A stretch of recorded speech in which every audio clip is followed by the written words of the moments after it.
Hia cho liang chul lan ka phal lo wang lai nun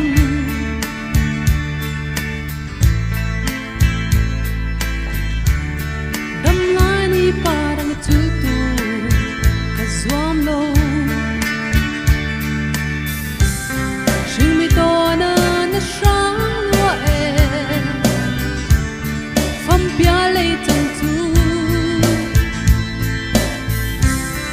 au din hey chang se lo au wa hi kan nuam nge o kan va lai